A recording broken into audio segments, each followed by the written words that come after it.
All right, everybody. I just wanted to do kind of another quick review video here, and it's going to kind of be a two-in-one because as some of you may or may not have known, everybody else, I've been well traveled here in the past couple of years since I've gotten back into this hobby, and now we finally find ourselves back in a place of residence instead of living out of an RV like we've been doing for the past 2.5 years. And so now I've actually got a dedicated hobby room, which is for the first time in my life I've actually had.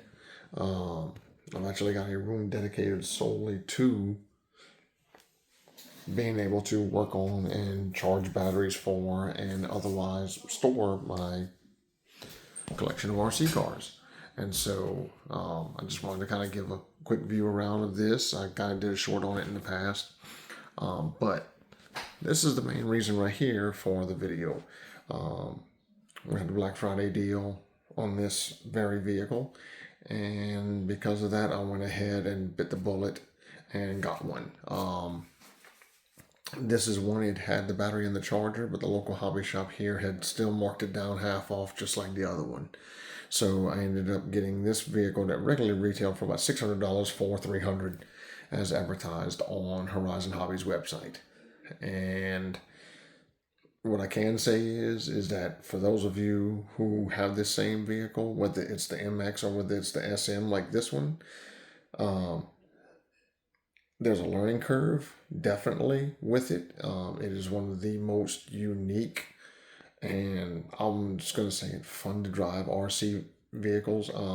Literally, since I've gotten this vehicle, I haven't run any of these other vehicles at all because this thing is just so unique and so fun to drive, and the drive profiles on it. My favorite being wheelie mode. The fact that this thing can just stand on that back wheel, hold itself perfectly balanced, and just ride its way through the throttle until it hits full throttle on a wheel stand is just mind blowing to me. And because of that, I've been nothing short of amazed with what this vehicle can do. Yes, it does have some scuff marks on it. I can kind of show you some of the wear and tear. Here especially where I've just kind of laid it down because there is a learning curve with this thing. It's unique in that it has two motors running on it. One to operate to actually operate the flywheel and that's part of the gyro system on this vehicle, and then the other is actually the drive motor. The fact that it has a chain sprocket on it, just like a real dirt bike, is just awesome to me. It's the scale details like that, but overall, it's just the fun to drive aspect of this thing. This thing is just extremely fun to drive. I don't have any running videos of it yet, simply because of the fact that I haven't had anybody dedicated to be able to do any filming of it, because you can't operate this thing one-handed. It's just it bless you if you have been able to. I haven't been able to. I've only had this thing for maybe a week now, or not quite a week, and I've had a blast driving it. We got some rain down here, yesterday, between yesterday and today, so I have not been able to run it because even Losi will tell you this thing is not waterproof. You cannot run this thing through any kind of water, from what I've been told. So I'm not going to chance it. And so because of the fact that we've had some rain here and everything else, and the roads are pretty saturated, yeah, this thing's been sitting on the shelf with a fully charged battery, just awaiting the next time I run it. But that's all I got. What I do have to say is that I can say wholeheartedly now that if you've ever been on the fence about buying this particular vehicle, about buying this particular RC, do it, because now that I actually have it myself, and it's without question it's worth the money you're just going to spend on it. What I will say is, don't buy this particular model. Buy the one that where where it doesn't come with the charger and the battery. The battery, it only holds one. It's a 2 cell 5,000 milliamp LiPo battery. That is the only thing that will fit in it. It has to be an IC5, unless you were to swap the drive electronics on it and actually get rid of the, flip this around here, and get rid of this IC5 connector on it, because, and the benefit to having this is that it does have all the smart technology. So when you're looking at the remote right here, these little 4 indicators right here actually show you your battery life. So you have a good idea of when you're running low on the battery on this vehicle before it actually runs down and starts to stall out on you. And so because of that, like I said, you have to run, it's got this IC5 connector. You pretty much have to run something that has an IC5 or even an EC5 connector will work, but you just won't have the smart feature that's built into the remote right here. And so, plus there is the battery compartment size. You pull this pin, it only holds a certain size dimension battery in it.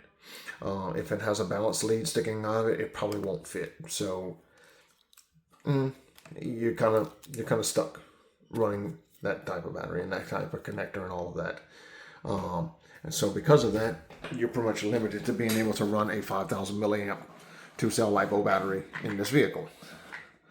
And because of that, the runtime on this thing is kind of 15-20 minutes max is probably what you would get. I haven't really timed it, and so that's what I'm figuring is somewhere around the 15 to 20 minute mark. But that being said, for a 5,000 milliamp battery that's essentially running 2 motors, that's not bad. Your runtime is not bad at all in that regard. That said, the reason why I say get the other model that doesn't have the battery and the charger with it is because, I'm going to come over here to this drawer. I open this up. Let's see. This is the battery charger they give you. And so they give you an adapter with it. It's this, where it goes from a IC3 to an IC5. But the problem is that this charger, it takes forever and a day to charge the battery in that bike. And so when you're waiting 4 or 5 hours to charge a battery for a vehicle that only gets about 15 to 20 minutes of runtime, that's kind of a shitty scenario. So my recommendation would be get the vehicle that doesn't have the battery and charger, and take that money and spend for a charger like this, where you have a direct, EC3 or IC3, IC5 connector. It charges it much faster. I mean, this battery charger maybe takes 45 minutes to an hour to charge that battery that's in there. That's a much better scenario. I mean, it's 110 to a USB-C, but it works. You don't have to go. You can. I mean, there are nicer chargers than this, but this is way better than this bullshit. So it's my recommendation. But all in all, like I said, if you were on the fence about this thing, I can say firsthand, get it. That said, if you're new to the hobby and you haven't really mastered operating these vehicles, I can't recommend this vehicle in good faith just because of the learning curve behind it. It's unlike anything else out there. And so you want to be good with the controls on these vehicles. I mean, that Rustler over there does about 70 miles per hour. Even me being able to handle that, no problem. This was still extremely difficult. Because you want to stay on the throttle. It has a wider turning radius because of the fact, because of this.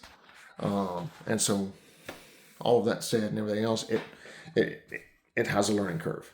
When the bike steers, the front wheel just turns ever so slightly, but the bike more or less leans over, and so your turning is a little bit more wide. You're having to use the brakes more. It's a different dynamic driving this versus driving that or that or that or any one of these other vehicles.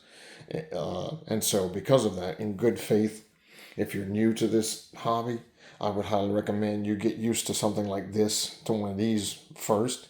Get used to the controls and everything else and the layout of your controls on your remotes before going to something like this. Um, just take my word for it. I don't want you to go and get something like this and be ruined in this hobby like I almost was a few times. And so just take it from somebody that's been doing this for almost 20 years.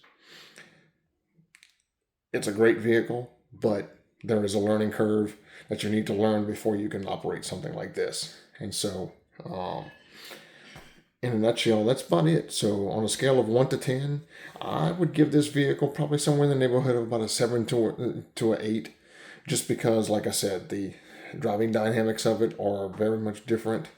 The fact, the fact that it's kind of sort of marketed towards beginners and intermediates, and you really need to be almost on the expert level to be able to drive this thing. And like I said, the crappy charger that it comes with as well causes me to take points off for it. But otherwise, and this is a phenomenal vehicle. And so I hope you guys have a wonderful day. And as always, happy RCing, everybody.